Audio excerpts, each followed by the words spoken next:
core. We got to continue to add to that through the draft and give all these young guys the best. Steve Yzerman earned his place in hockey history through results that never needed explanation. 3 Stanley Cups, a Conn Smythe Trophy, a Hall of Fame induction, a legacy built on consistency and responsibility. For 2 decades, he stood as the captain of the Detroit Red Wings and defined what leadership looked like in one of the toughest eras the National Hockey League has ever seen.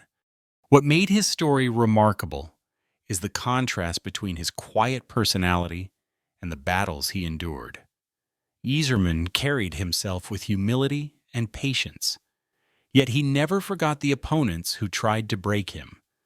The league targeted him because he controlled Detroit's momentum. When he touched the puck, the entire structure of the game shifted. Rivals understood this and aimed their pressure directly at him. There are details from his early years that many fans overlook. Some scouts doubted whether he was tough enough to survive long-term. Detroit was struggling at the time, and the franchise was labeled the Dead Wings.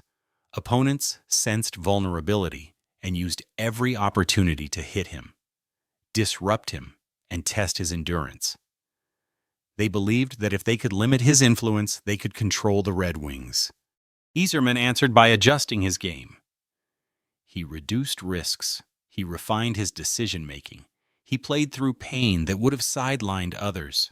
With every season, he became stronger, sharper, and more unshakable. His leadership turned Detroit from a team searching for direction into a championship force. But the journey left impressions that stayed with him for life. There were rivalries that pushed him past his comfort zone. There were players who challenged his composure. There were hits delivered with intent that he refused to forget. The list of opponents he could never fully forgive did not come from emotion. It came from years of physical pressure and playoff tension that shaped his identity on the ice. Before we break down to those 5 names, we need to understand how his transformation into the captain began. Steve Yzerman arrived in Detroit in 1983 with expectations that were heavier than his age suggested. The organization needed a player who could guide a struggling roster towards stability. He became that presence almost immediately. At 21, he was handed the captaincy, a responsibility that usually demands years of experience. He embraced it without hesitation and shaped an identity built on accountability and competitive preparation. His development was not simply about skill. Yzerman adjusted every part of his game to match the demands of a league that punished mistakes. He learned to carry the puck more efficiently. He refined his defensive awareness. He sharpened his decision-making until it became second nature. This evolution allowed Detroit to transition from a team fighting to stay relevant into a group capable of chasing championships. One defining element of his journey was the constant pressure placed on him by opposing teams. Rivals understood that Detroit ran through his vision and pace. They built matchups specifically to limit his impact. Physical defensemen focused their energy on crowding him. Agitators tried to take away his patience. Elite goaltenders searched for ways to disrupt his confidence. Each challenge forced Yzerman to change, improve, and take ownership of every shift. These experiences shaped the version of the captain remembered today. They also created a mental list of players who had the greatest effect on his evolution. 5 opponents stood out for their intensity and the challenges they created. And that brings us to number 5. Number 5, Chris Chelios. Chris Chelios appears on this list because he represented one of the earliest and most persistent obstacles Steve Yzerman faced in the 90s, before they ever became teammates in Detroit. Chelios built a reputation in Chicago as a defenseman who took pride in shutting down elite forwards. Yzerman was at the top of that list. The Blackhawks understood that every Detroit possession ran through their captain, and Chelios treated that information as a personal assignment. In games between Detroit and Chicago, the atmosphere never stayed calm for long. Chelios played with a command that forced opponents into uncomfortable positions. He stepped into every lane. He cut down every inch of space. He leaned on puck carriers and made scoring chances feel like bruising labor. Yzerman often carried Detroit's offense by himself in those years, which made him an easy target. Chelios did not give him passes through the middle. He forced him wide and made every battle near the boards feel like a collision designed to change momentum. There were nights when Detroit needed Yzerman to create something out of nothing. Chelios made those nights harder than they should have been. He pressured Yzerman before the puck even reached his stick. He finished contact near the benches. He challenged his balance in front of the net. None of it crossed the line into recklessness, but it tested Yzerman's patience and durability. Every shift demanded complete focus because Chicago treated Yzerman as the central threat. Playoff meetings between the two teams amplified the tension. Each series came with its own set of long shifts, scrums, and battles for positioning. Chelios used those moments to set a tone that made every puck touch feel heavier. Detroit's captain was forced into a style that required him to protect himself while still maintaining control of the game. Those matchups left him with aches that lasted beyond the series. The interesting twist is that years later, Chelios joined Detroit and became one of Yzerman's most reliable teammates. The respect they built together did not erase the memory of their rivalry. It only confirmed how intense those early clashes were. Yzerman understood that Chelios had been doing his job with complete commitment. But understanding and forgiving are two different things. For Yzerman, the challenges created by Chelios were a defining part of his early growth. He learned how to handle elite defenders. He learned how to adjust when his time and space disappeared. He learned how to lead under pressure. That is why Chris Chelios earns the 5th spot on this list. He pushed Yzerman long before Detroit became a dynasty and left an impression that never faded. Number 4, Claude Lemieux. Claude Lemieux earns his place on this list because he embodied the kind of opponent who could turn any game into a psychological war. He was not simply an agitator. He was a player who understood how to disrupt rhythm, undermine confidence, and turn skilled teams into frustrated groups that struggled to stay composed. For Steve Yzerman, that combination made Lemieux one of the most difficult players to manage during the fiercest period of the Detroit-Colorado rivalry. Whenever Detroit faced Colorado, the atmosphere shifted instantly. The games were never just about scoring or defensive structure. They were about control. Lemieux thrived in those moments. He chirped relentlessly. He delivered contact with purpose.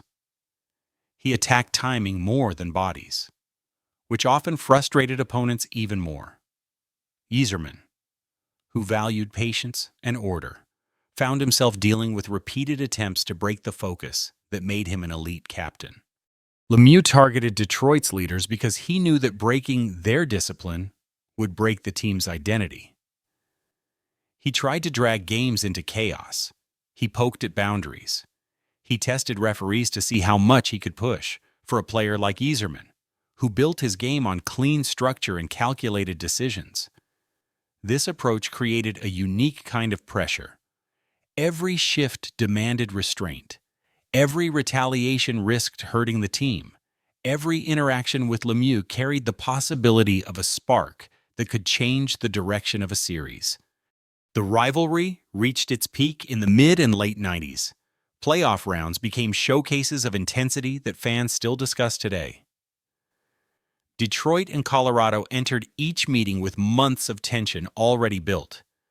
Lemieux played a major role in that tension. His presence forced Yzerman to act as both captain and emotional anchor. He needed to protect teammates while preventing the team from falling into distractions. That balance was one of the hardest challenges of his career. The physical battles were one thing. The mental battles were something else entirely. Lemieux was unpredictable. He could score a momentum-changing goal, cause a bench-clearing confrontation, or simply plant seeds of irritation that grew as the game progressed. Yzerman understood the danger of letting Lemieux control the temperature of a night. Containing that influence became one of his biggest responsibilities. In the end, Lemieux earns the 4th spot on this list because he represented an opponent who attacked more than skill. He attacked composure. He forced Yzerman to lead with an unshakable presence. The rivalry with Colorado tested Detroit's captain from every angle. That is why Claude Lemieux remains one of the most unforgettable names in his career. Number 3, Derian Hatcher. Derian Hatcher appears in the 3rd position because he represented the pure physical force of the late 90s. As captain of the Dallas Stars, he built his identity on strength, size, and a commitment to making every shift feel heavy. For Steve Yzerman, that combination created some of the most punishing matchups of his career. Hatcher was not subtle. He played the body first and trusted his reach, balance, and timing to take away space before Detroit could build any momentum. Games between Detroit and Dallas often carried a tone of controlled hostility. The Stars were structured, disciplined, and confident that their size could wear down skilled players.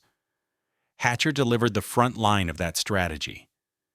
He confronted Yzerman in the neutral zone, cut his routes through the middle, and denied him entry with checks that shook the boards behind the net. Unlike some defenders who relied on disruption alone, Hatcher used weight as a weapon. Every encounter forced Yzerman to brace for contact. Playoff series against Dallas intensified this dynamic. In those moments, every detail mattered. A slight misstep created an opening. A brief hesitation allowed defenders to close gaps.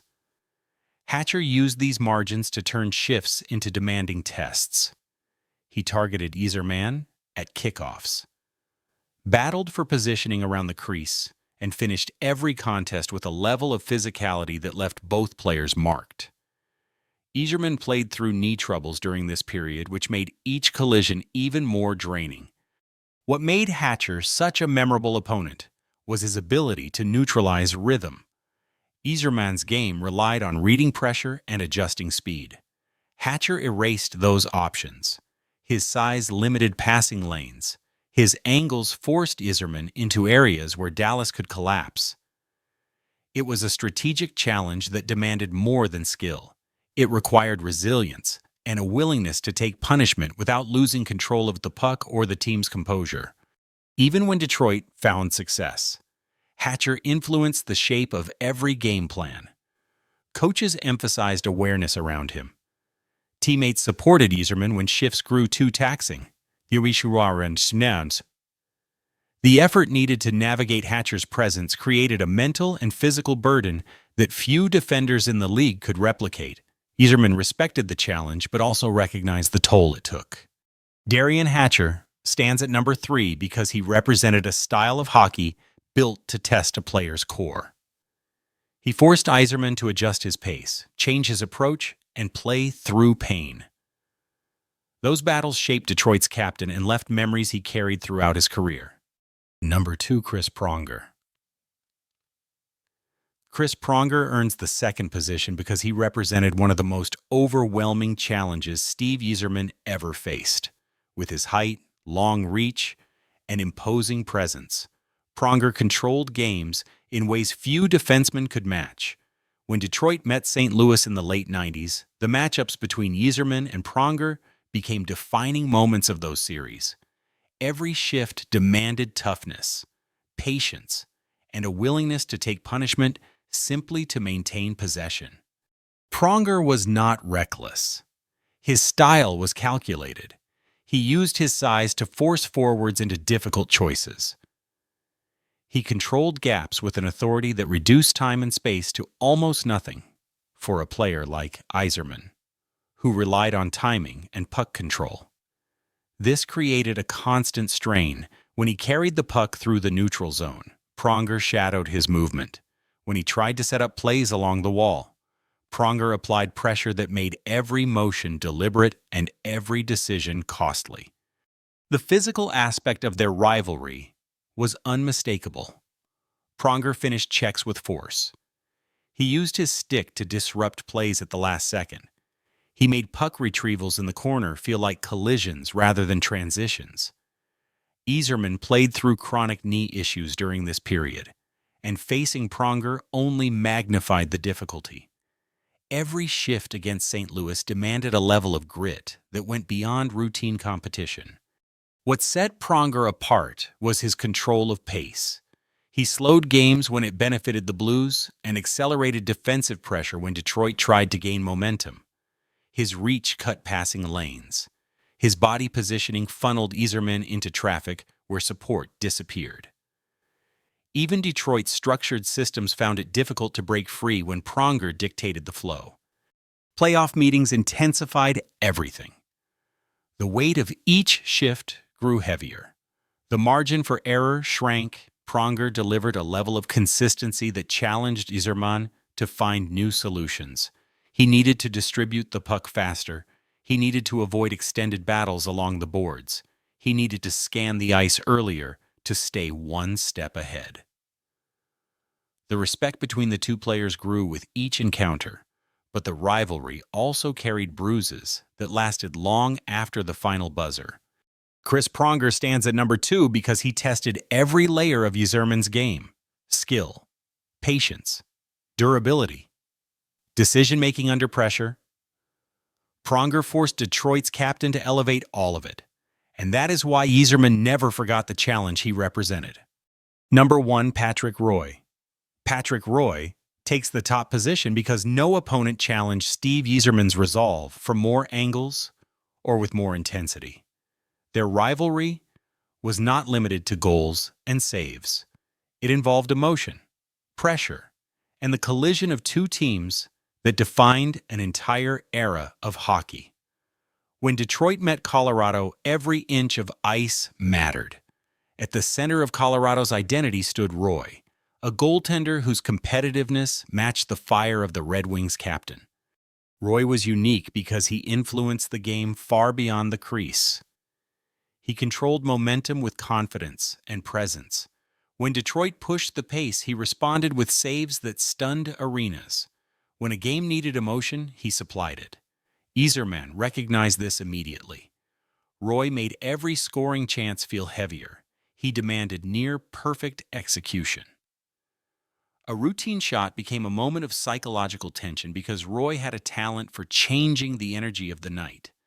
The rivalry peaked during the mid and late 90s when Detroit and Colorado became the two most powerful teams in the league.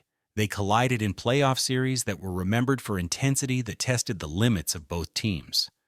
Roy thrived in that environment. He stared down shooters. He barked at opponents. He ignited confrontations that raised the stakes even higher. Yzerman, who relied on discipline and measured leadership, had to manage his own game while also steadying the emotions of his teammates. What made Roy the most unforgettable opponent was his ability to frustrate Detroit's stars without stepping outside the rules. He did not need dirty tactics. He relied on timing, technique, and a competitive edge that made every save feel like a message. Yzerman could carry the puck with precision and still find the lane closed by Roy's positioning. He could set up a perfect pass only to see the finish erased by a glove save that shifted the momentum of the entire night. Memories of their confrontations are etched into playoff history. The battles of 1996, 1997, and 1999 featured moments that shaped the careers of multiple players. Detroit often needed Yzerman to control the emotional temperature of the team, especially when Roy escalated tension with his signature confidence. That responsibility weighed heavily but also pushed him to the height of his leadership. Patrick Roy earns the number 1 spot because he represented the most complete challenge Yzerman ever faced. Skill, mind games, momentum control, emotional pressure. Roy tested everything. Their battles defined one of hockey's greatest rivalries and became a central chapter in Yzerman's career. Steve Yzerman's career was shaped by skill, preparation, and discipline, but it was also shaped by the pressure created by the players who challenged him most. Chris Chelios, Claude Lemieux, Derian Chris Pronger, and Patrick Roy each represented a different type of battle. Chelios forced him to survive relentless defensive pressure. Lemieux tested his composure, to stood style during one of the most volatile rivalries of the era. Hatcher confronted him with the physical reality of late 90s hockey. Pronger demanded precision and patience against an opponent with overwhelming size. Roy turned scoring chances into psychological tests that defined entire playoff series. Together, these 5 opponents formed the backbone of the toughest chapters in Yzerman's journey. They pushed him toward the standard of leadership that Detroit relied on year after year. Every bruise, every confrontation, and every shift against these players contributed to the layers of resilience that made him the captain. Yzerman did not become a champion simply through talent. He became one through endurance and the willingness to rise to challenges created by individuals who played the game with the same intensity he carried. The lessons he gained from these battles influence how he led Detroit through its championship years. They shaped the expectations he placed on himself and the accountability he demanded from his teammates. The rivalry with Colorado, the wars with St. Louis, and the early struggles against Chicago all left marks that never faded. These 5 names remind us that greatness is never built in isolation. It grows from conflict, resistance, and the willingness to respond when the game becomes unforgiving. Which opponent do you think pushed Yzerman the hardest?